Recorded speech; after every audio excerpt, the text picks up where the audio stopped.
bakit ka kaya lingon? Oo. May tanong ako sa'yo. Kapag mga babae, bakit ini-slow mo? All around kasi ako dito, boss eh. Sana sahod mo pang all around din, no? Trabador, lahat na. Oh. Ay, salamat pa ako sa kambal ko yan eh. Kambal mo ba?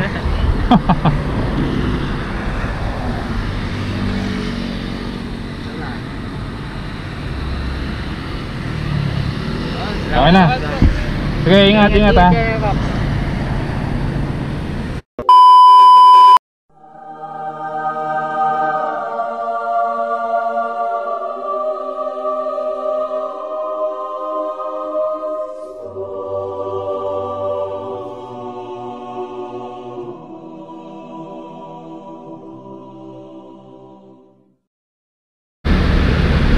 So, what's up mga dre? Magandang hapon sa inyong lahat. Ako'y siyempre gamit ulit natin si Chiki.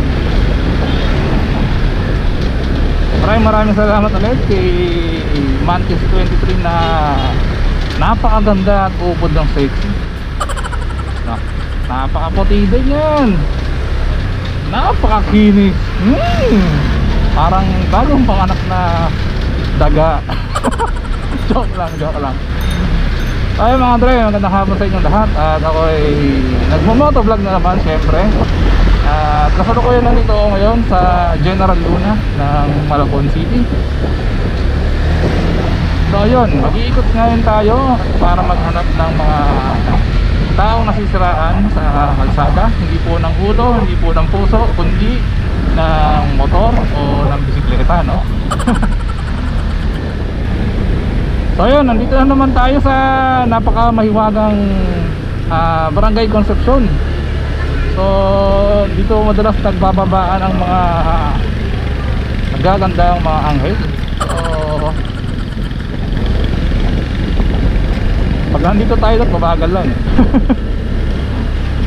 So yun, so far naman wala naman tayong nakikita anghel. Kaya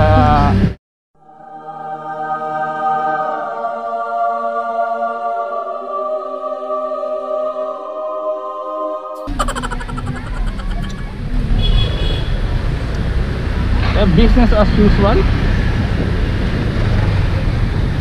So, pasensya na kayo mga Dre, ano? Kung magkakaroon ng mga raindrops yung aking video dahil nakita nyo naman yung panahon, di ba? Medyo makulimlim. So para po dun sa mga gustong kilala si Mantis 23,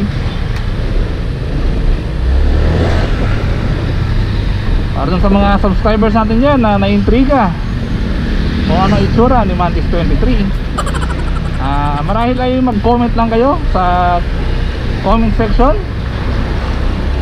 Dapat magkaroon tayo ng botohan dito eh, no?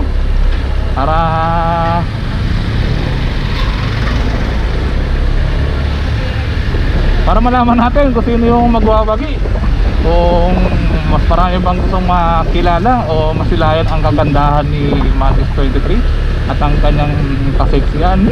Nakakapanggigil talaga. Joke lang. Ayun. Kaso hindi tayo pwedeng gumawa ng poll eh, ng poll sa comment section kapag isang vlog.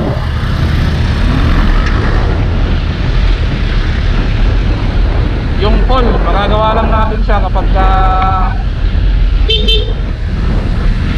isang post, hindi siya, wala siyang video. Ito, mukhang nasiraan yata ito. Yeah, ang problema? Yeah, okay na po sir. Okay lang? Okay na po. Sige, kala ko siraan ka eh. Sige. Oo eh. Parang pamilyar nga kayo eh. Pamilyar ba ako? Oo, saan? Saan? Pamilyar ka. Oo. Ganun ba? Ito yung YouTube channel ko. Yan sir. Oo, search mo na lang. Video sana sir. Sige, ingat. ba sir no? Oo. Familiar ka nga sir. Sa YouTube. Okay, wala pa sticker dyan sir. Meron. Teka lang, tatabi ako, baka matagi ako eh.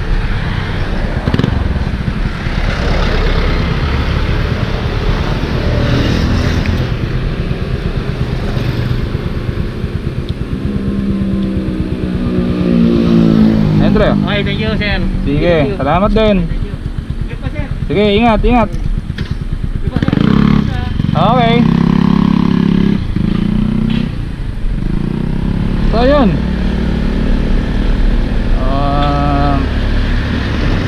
Nakita natin no, isang Mio. I-sold yata yan. Hindi ko kabasado yung mga Mio. Napakarami kasing model ng Mio. Sorry mga Dre no. Ay hindi natin sila kabisado. Hindi talaga kasi ako fan ng scooter. Pero naka-scooter na ngayon. Hindi lang ako nahilig sa scooter. Pero it doesn't mean na ayoko ng scooter.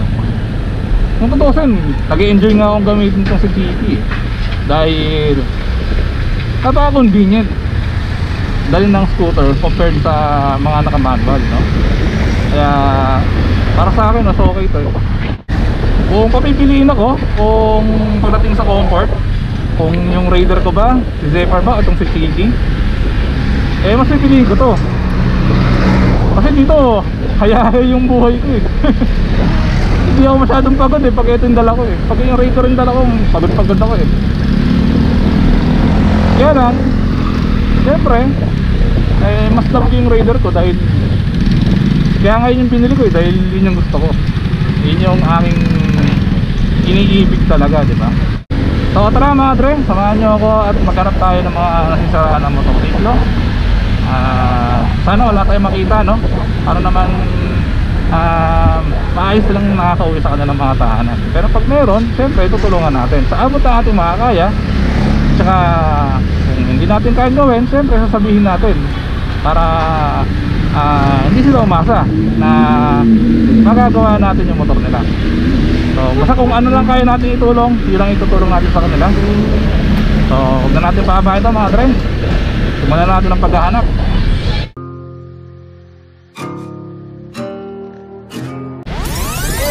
Oy, tabi tayo. Ayun mga Dre no, hindi pa ako nakakalayo. Yan, meron tayong isang subscriber na nakakilala sa atin kahit na si Tigan yung dala natin. Hindi ka naka-Raider. Ayan nga eh, nakilala mo ako kahit di ako naka-Raider eh. Nakilala ko to eh. Sa salamin pa lang eh. Ganun ba? Nakala ko naman mga vlog ko eh. Yun, thank you. Ito, sticker na pare. Hindi lang ako, masaya na ako. Yun. Ano ba, nagdi-deliver ka? Hindi, pinikap ko sa Marilao sa katrabaho ko. Okay. PC gaming set, Talaga? panglaro. Sarap pa. Libang ba? Nakasati ako ng trabaho. Shopee. Umiyawi lang ako ng Marilao. Pauwi na ako eh. Sa ano ako, sa Ngandaan. Tangandaan. Okay. Pinadaan na lang ako dito sa Katman. Sige, mag-ingat ka. Salamat. Thank you. Ingat din. Sige.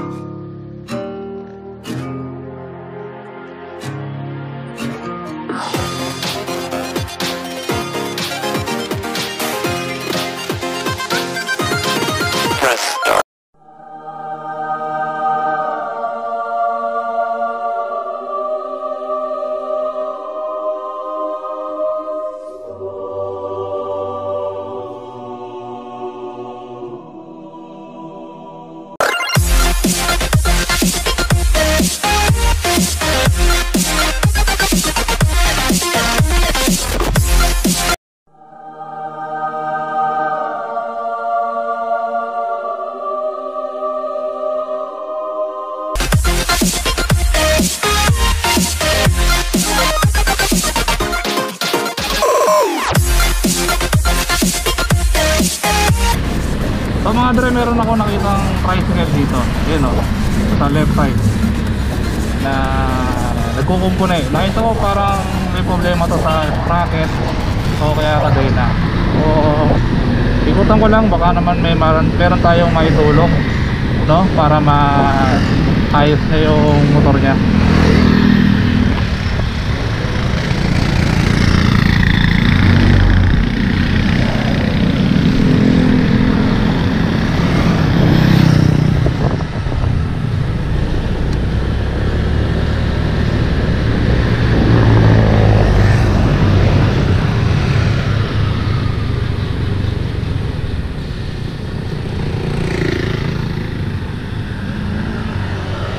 Ang problema niyan, Tay? Ha?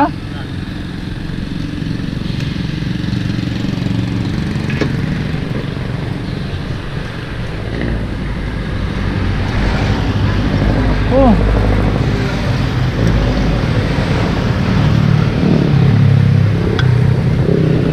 Hey, yung uwi natin to. Hindi kaya. Kaya rin. Tanggal yun lang sa kadena, oh. Ah, ito. Ito na yung pinaka problema. Hindi, tumama rito eh, oh. Tumama siya, tinamaan siya. Kaya sa tingin mo, sa side pa yan? Ito na ito. Wala, ang problema ito, wala siya. Ito kuya, kaya natin gawa ng paraan para mauwi mo yung motor. Kasi sigurado, sa bigat ng tricycle, mapuputol yan. Kaya nga eh. Kaya gawin natin. Kailangan mo ng lock, no?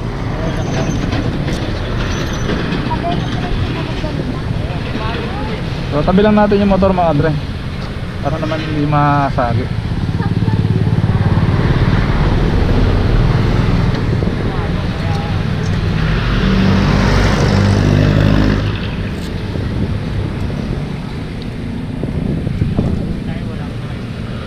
Uy, nandito pa yung lock ko.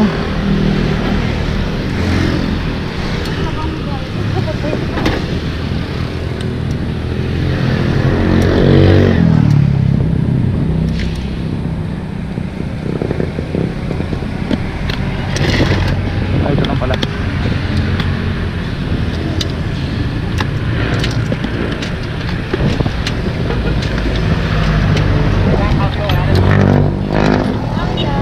Maganda ano.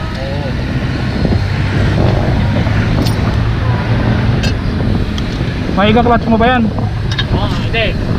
Cambio na lang, wala nang crack. Ah, cambio na lang, wala nang clutch. Nakakapalo na lang. Ito mamaya, baka na kami.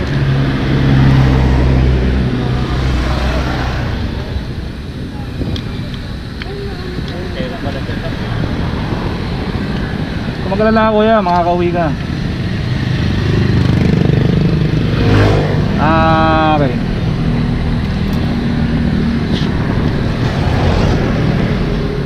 Wala kasi yung sa akong gloves eh. Palitan na natin ha. Baka sira eh.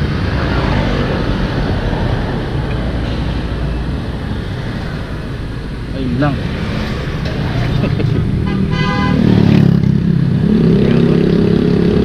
Abot ko. Dapat pala tinanggal ko ang nakakabit dito. Para tayo mahirapan.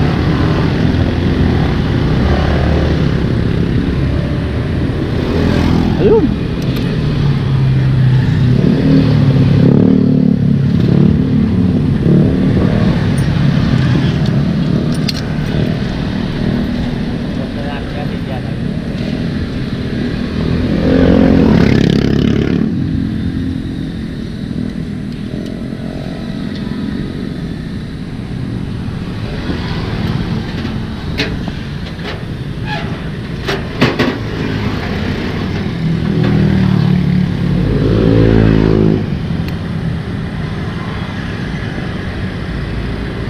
Hindi ko ma-shoot. Yun.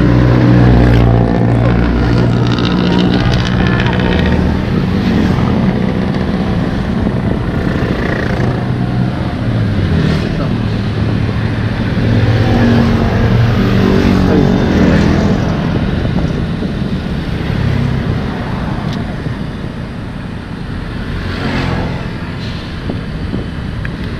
Ayan kuya, nakakauwi ka na yan. Kaya boss. Okay lang yan Toy. Sige. Sige po, wala pong ano naman.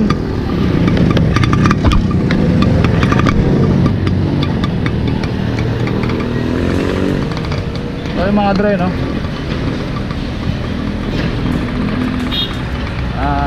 Ito na lang. Natin tapong kung saan saan. Sana makuwi sila na maayos.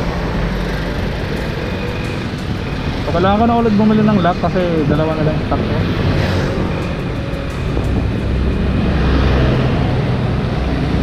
Suki Dumi talaga yung lock eh, no? Dahil napakadumi ng kamay ko.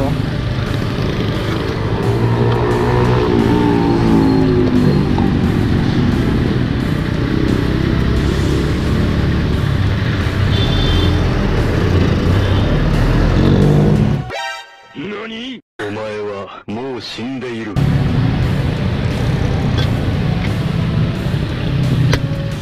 So yan, ang problema ng tricycle, tumama yung kadena dun sa parang clutch release arm yata yun, kung hindi ako nagkakamali, no? Kasi doon nakadukotong yung clutch cable. So ayun, ang problema niya, tumama doon yung kadena. Kasi maaaring yung kadena, yung lock ng kadena parang nakausli na o nakatabingi na, gano'n. Kaya tumama yun doon. Uy kuya, baka lumihi dyan. So yun, so yung ginawa ko, lock lang daw yung kailangan niya. Lock na lang yung gagawin ko. Wala namang kaso doon. Pakamura lang naman ng lock, talagang 20 pesos tamo. Mapapaghinhawa mo yung buhay ng ibang tao sa halagang 20 pesos, no? Although meron na pa naman mabibilang siguro dito na malapit ng kadena or ng lock ng kadena. Kasi maaga pa naman, 4:30. Pero late tong relo ng click eh. Mukhang in-adjust ko ng asawa ko eh. So yung mga dre, kadena, laging check-in kung may nakatabingi pa o nasa tama pa ba yung adjustment ng kadena niya, yung slack niya, diba? Tignan nyo kung may nakatabingi, kung okay pa ba yung lock, kung well lubricated ba yung kadena niya, ganun ba mga dre, para maiwasan natin yung aberya sa kadena tsaka sa sprocket. So mga dre, that's pretty much it for this vlog. At hindi ko na pababayan to. See you in my next one. See you. Ano?